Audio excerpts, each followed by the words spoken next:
àllarba yemook ñaar fukki fan ak juróom-ñaar ci weerub janvier le juge bu tribunal correctionnel joxe àtteem bi ñeel mbirub Iba Thiam di ab ndaw bu faatu gannaaw bu mu jëlee drogue bu bari ñu duppe ko overdose li ni mel nag mu nga xewe woon ca benn soirée boo xamante ni Dame Amar ak i xaritam ñoo ko organisé woon ci weerub avril atub 2020 ca Almadi gannaaw juróom-ñaari weer ba leen caabi féete gannaaw Dame Amar ak i ñoñam yoon teggi na bépp daan bu ñu tegoon seen kaw mu nekk ab àtte bu sénégalais yi rafetluwul benn yoon. Je dirais que justice sénégalaise bi dafa d'abord injuste ensuite mu déséquilibré ba pare mu doon une justice à deux vitesses. Parce que boo xoolee tey la manière dont sont jugés les riches comme vous le dites et la manière dont sont jugés les pauvres ne sont pas les mêmes da ngay gis tey riche bu commettre un crime très grave en laps de temps ñu libéré ko soit ñu jox octroyé ko liberté provisoire soit ñu jox ko une libération définitive or que da ngay gis fii des pauvres il suffit que ñu infracté lu ndaw un cas de vol on peut les emprisonner il peut rester 2 ans sans être jugé jugement d'abord ça fait que jugé guñu leen sans pour autant parler du reste. Justice sénégalaise justice bu feebar la loolu ñëpp a ko constaté justice bi nu ñuy doxalee dañuy faral di ne la justice n'est pas rendue au nom du peuple sénégalais mais elle est rendue au nom d'une tierce personne loolu xamee nañ ko ci seeni doxalin même bu nekkul ci affaire Iba Thiam bii ni ngeen ma interroger gis nañ ko ci dossier yu bëri muy dossier politicien saa yu dossier laalee un membre de l'APR justice bi du ci wax dara dañuy muyet mais bu laalee koo xam ne bokk ci ñoom rek dañuy gis ni dossier bi dañ koy parparloo kaawu Iba Thiam bi dañ koy ñaawlu parce que nit moo ci génn àdduna te après cas boobu noonu gisaat nañ yeneen cas ci biir couvre-feu ay nit di génn ñi nga xam ne ci ay doomu ministre lañ génn di bafouer règle yooyu doon ñu teg parce que bu ñu nee couvre-feu interdiction de sortir d'une heure à une autre mais jeunes yi bu ñu génnee dañ leen di jàpp di leen di dóor mais saa yu ñu gisee yu mel nii rek boo xoolee doo fa gis benn doomu baadoo la ay doom ñi nga xam ne ci ñoom lañ far du coup dossier bi bu ñu ko jëlee ñun ñëpp dañuy xam ne dañ leen di téye rek pour jéem a calmer nit ñi mais du dem fenn on s'attendait à ce que ñu relancer leen loolu man nag gisuma ci benn inquiétude te ça ne m'a pas surpris comme décision. xam nga état d'abord l'état est investi des missions régaliennes c'est-à-dire état moom lan mooy objectif principal am mooy c'est de rendre un service qui est public en respectant les règles primaires mooy le principe de l'égalité des citoyens devant les charges publiques c'est-à-dire Sénégal en principe dañoo ne citoyens sont tous égaux devant le droit devant le service public et devant tout ce qui est charge et privilège mais tey bu ñu nee couvre-feu Sénégal mais en réalité c'est faux couvre-feu c'est pour les baadoolo mooy suñu genre yi ñun nga xam ne ñun on n'a même pas 10 francs wala pour 1000 francs pour génn couvre-feu c'est pour ñun suñu maire yi jaay seen table yi si biti fii di faatu 300 1000 francs par jour couvre-feu pour ñoom la mais non pas pour les riches parce que ñoom génn guddi dañuy génn ñoom la ñuy jox ay attestation ay autorisation risaar yi ñoo koy am donc risaar yi ñoo am autorisation mais bu dul loolu ñoom fan lañ jaar ba def soirée alors qu'en plein couvre-feu policiers yi fan lañ nekkoon bu ñu amee autorisation kam moo leen ko jox soirée sans masque sans aucun respect des conditions d'hygiène fii c'est-à-dire ñoom ñoo fi nekk doomi risaar yi ñoo fiy dee overdose doomi risaar yi le plus parce que ñoom ñoo en fait on les donne tout. c'est un constat général qui est là xam nañ Sénégal ñëpp a xamandoo ni justice bi tëddeewul njaxanaay maanaam justice bi dafa nekk fii dóor doom lakk doom te c'est un constat général gis mooy cas Iba Thiam ñoom Iba Thiam da koy gën a firndeel donc li yàgg la lii daf fi yàgg donc tey jii bettuñu sax bu ñu gisee ni dañ leen di relâcher du doon li nga xamante dañuy bett parce que gis nañ ci cas yu bëri donc justice bi daf fi nekkal ñi nga xamante ñoom ñoo fi ñi nga xam ñoo am doole wala ñi nga xamante tey jii mënoon lañ leen wooye ñi am alal ñoom noonu di justice bi da leen di lakk en fait am na ñi nga xamante ni mooy baadoole tey jii bu ñu defee dara sax li nga xamante luy tafatel ay ni ñu yóbbu leen ñu tëj leen ay weeru kaso wala ay atu kaso tey jii am na li nga xamante ne dund nañ ko prison suñu dernière arrestation bi buñ balaa Covid mooy deuxième vague bi bon bu ñu demee ñu arrêté ñu cellule mooy commissariat central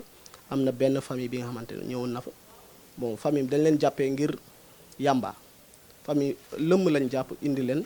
déféré leen benn commissariat bon il se trouve que famille boobu dafa am doole bokk nañ sax ci ñi nga xamante ne tey jii dañoo criminaliser sax mooy drogue wala drogue du genre yooyu tey jii ñu jàpp seen famille balaa ñu leen déféré ñu bàyyi la te am na ñi nga xamante ne bon wax juin yamba lañ leen jàppee ñoom ñu déféré leen ñu tëj leen ay weeru kaso gis nga loolu daf fi yàgg gis nañ tamit procès politique yi nga xamante ne moom Khalifa Sall tey jii Khalifa Sall ba léegi rapport bi kenn déclassifié wu ko donc après ñu gis ni tamit rapport OFNAC yi nga xamante ne président bi moo ci teg concom tu vois donc yooyu yëpp ñu bu ñu sukkandikoo ci ñi nga xamante ne seen ab xam-xam dafa màcc ci wàllub yoon ndogal yi ñu nemmeeku fan yi ci wàllub justice mën naa dem sax ba jur li ñuy wax xeexu mbooloo. tey boo xoolee Sénégal nu ñuy fonctionner daanaka mën naa ne c'est l'injustice dans la justice tam après tuddee ko noonu parce que d'abord gis nga Sénégal bu continuer moom mooy ñëw jur guerre civile Sénégal fii ñaanu ko yàlla na moom mooy am parce que cas yi c'est récurrent tey boo xoolee système c'est-à-dire système judiciaire muy fonctionner de manière théorique et dans la pratique c'est diamétralement opposé lu lay jàngal théorie sur les textes mën naa ne le Sénégal contient les meilleurs textes de l'Afrique mais en réalité c'est tout à fait le contraire c'est comme si c'est-à-dire dafa am justice qui fonctionne sur deux bases c'est-à-dire justice pour pauvres yi ak benn justice pour riches yi tey Sénégal ngay gis benn doom baadoor sàcc benn ginaar bu ndaw wala jàppe ko benn magasin bu ndaw mais à la limite day toog 1 an 2 ans ki attewu ko moom ngay gis le plus souvent détention provisoire ngay gis lu yàgg toog nit ki toog pendant 1 an 2 ans 3 ans sans procès avocat sax doo ko am parce que tu es pauvre il y a absolument rien tout assistance judiciaire zéro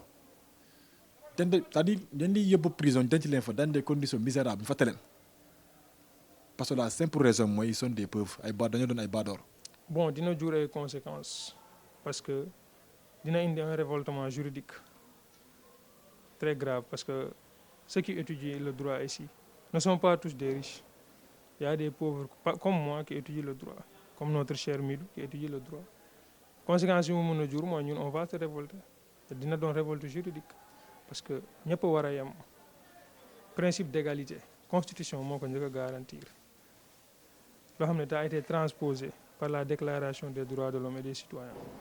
que tous les humains doivent être naissent et demeurent égaux donc loi waru leen tey di xaajaloo te conséquence bu muy gën a indi mooy insécurité juridique parce que loi loolooy objectif am principal c'est de garantir la sécurité juridique te sécurité juridique mënul am tant que yow yaa ngi jël nit ñi de yemaloo leen or que droit bi prévoir na ko ne il doit avoir un principe d'égalité les humains doivent naître et demeurer égaux du point de vue de la loi donc pourquoi une autre loi vient les diviser. le plus souvent lu gën a pire lu gën a grave dañ jàpp benn nit yóbbu ko prison te loolu le plus souvent c'est baadoolo lay amee yóbbu ko prison wala ñoo yóbbu ko prison bu ndaw fii si commissariat yi normalement garde à vue 48 heures la war a am buñ la attewul procureur mu war a proroger yokkal la délai bu ko yokkulee yow dañ la war a jël yóbbu la si kanam le juge ñu atte la loolu bu amulee yow dañ la war a libérer loolu loi bi wax bu la garder 48 heures procureur proroger wala proroger wul bu la dañu war a bu kanam le juge de liberté mooy juge du fond kii atte ñu atte la wa ilaa ñu libéré la mais dans la partie lan moo fi ñëw dañ lay jëlee commissariat yóbbu la police ñoom jël tribunal pour ñu atte la ñu ngeen lekk fa ñu ne non non non yow sa carte attewuñu la ñu delloo wàlla si prison gars yi te ko tuddee retour de parquet bizarrement dans la langue courante juriste journaliste le plus souvent ñu laan la nit ki il a bénéficié de retour de parquet alors que loolu mooy injustice la plus grave ci pays loolu violation droit la yow dañ la war a libérer dañ tëj la est-ce que loolu bénéfice la loolu pire violation la mais les richards ñoom duñ ko am Sénégal fii bu dee doom ku am tour c'est-à-dire ay richards comme par exemple politiciens les plus grands voleurs du pays ay politiciens waaye là ay doom sëriñ yu renommé wala nga doon famille nga jóge famille bu am doole wala am tour yow prison en fait t'es pas fait pour la prison quoi non non non non da lay jàpp ñu def bruit yi gars yi ba réew nit sax xam nga gars yi lu ñuy def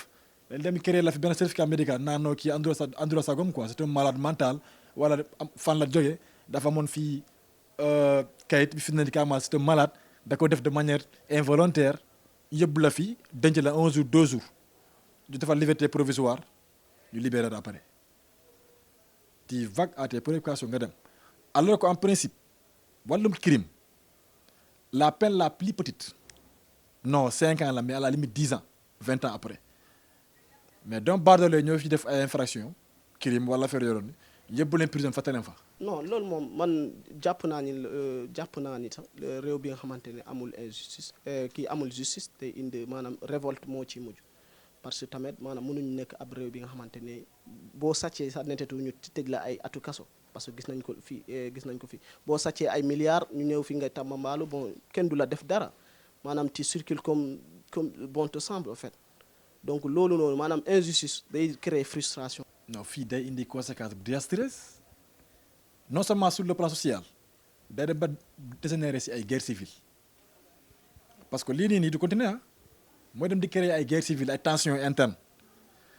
sur le plan économique sax baaxul parce que moo tax boo yu bëri fippu génn réew mi dem seen yoon sànq wax naa may lay Sénégal dispose des meilleurs textes de l'Afrique sur le plan pénal sur le plan procédural ak sur le plan social Sénégal ñu am les meilleurs textes Afrique fii xam nga la moo des mooy pratique c'est-à-dire nit ñi ñoo gëmul yàlla c'est-à-dire nit ñi se focalise plutôt sur l'aspect pécuniaire xaalis la ñu gëm mais kenn seen dignité dañ ko ba fuyee gëmuñu yàlla la justice sénégalaise elle est indépendante xam nga ñan ñoo indépendant wul mooy ceux qui rendent la justice là il y a une partie des magistrats qui ne sont pas indépendants parce que ñoom xam nga lan la ñuy daw mooy ku ñu sanctionné leen génne leen Dakar yóbbu leen seen régions yi parce que moo fi ama parce que boo demee tribunal y a deux types de magistrats am na lu ñu ooyee magistrat de siège ak magistrat parquet mooy ñoom procureur yeeg délégué yeeg ñoom ministère moo leen régir directement mooy sont sous l'autorité sur le contrôle du ministère mais magistrat yi siège yi ñoom ñooy atte tey moom ñoom ngay gis sa robe bi toog si table bi naa la tew on te condamne à 3 mois wala à 1 an ñoom lañu oowee magistrat du siège te ñoom seen carrière est assurée par lu ñu oowee le conseil supérieur de la magistrature comprends nga mais ñoom xam nga état bi dafa am lu mu teg lu ñuy oowee les nécessités du service wala en cas d'intérim mooy da ko teg pour mun a sanctionner ñooñu parce que xam na ni carrément ñoom ils sont indépendants mais li xam lan lay def dossier day ñëw au lieu que ñuy atte seen c'est-à-dire conformément à la déontologie wala ak seen diggante yi seen borom mais du ko def de danaa su ma attee lii ki def may mere dañ may sanctionné dañ may génne Dakar yóbbu ma si yeneen pays yi yeneen régions yi parce que privilège Dakar la gën a bëri tey boo doonee magistrat Dakar wala nga doon avocat Dakar ti gagne plus par rapport yeneen régions yi ñoom loolu la ñuy daw moo tax du ñu atte mukk parfois am na suñu bëri ñoom du ñu atte conformément ak droit dañuy atte parce que diw sama gaayen la wala ki affaire yoon y a beaucoup de cas Bassirou Faye fan la mujjee ana policier bi ko rey cas Fallou Sène fu mu mujjee ana policier bi ko rey ak yeneen cas fii même dans la pratique en réalité c'est en pratique nit boo defee infraction parce que infraction 3 la crime la délit contravention ñetti ñoo ëmb lu ñu ooyee infraction Sénégal droit bi dafa ne ku def infraction yow kenn amul état amul droit jàpp la à partir de 18h 19h à partir de 20h amul droit tee la amul nit xam nga ban droit bi la consacré 6h du matin ba ay 18h 19h lañ am droit dem jàpp la à part loolu kenn war laa jàpp jour férié ay samedi dimanche kenn war laa jàpp mais Sénégal fii da ngay gis jaay doole dañ lay fekk sa néeg génne la yóbbu la sans mandat sans dara sans autorisation du juge d'instruction te loolu ña lañ koy def baadoolo yi dañ koy def tout récemment amoon na benn cas benn gars bu doon liggéeyee port mais fan la mujjee si këram lañ ko fay yëpp ko prison dimanche après mu décédé yàlla la ñuy wax rapport yi dafa xaru fii baadoolo bu ñu jàpp Sénégal fii yëpp la prison boo dee man lañ la wax pendaison dafa xaru wala affaire yooyu noonu mais du leer mais les grands politiciens les grands criminels du pays mooy politique base parce que politiciens yi ñoom la tey loo fii gis tout récemment fii kii xaw ma jarbaat kii goro Macky Sall bi nu mu tudd sax kii xaw ma kii géré Mansour Faye mais kii qu'est-ce qu'il fait ana milliards yi ana rapport yi ñoom afu nag DC Cout ana rapport yi ay milliards dañuy dóor toog